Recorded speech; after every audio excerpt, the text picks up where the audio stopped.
நம்ம ஆட்சிக்கு வந்த அடுத்த நிமிஷம் என்ன செய்ய போறேன்னு சொல்றேன். 200 யூனிட் கட்டணமில்லா மின்சாரம். நம்பர் 2, என்னோட பாட்டி, அம்மா, அக்கா, தங்கச்சிங்க எல்லாரும் தமிழ்நாட்டில் எல்லா இடத்துக்கும் அனைத்து அரசு பேருந்துகளிலும் கட்டணம் இல்லாமலே போகலாம்.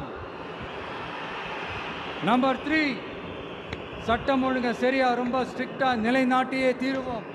அதோட வெளிப்பாடா பெண்கள் பாதுகாப்புக்கான மிக கடுமையான சிறப்பு சட்டம் கொண்டு வரப்படும்.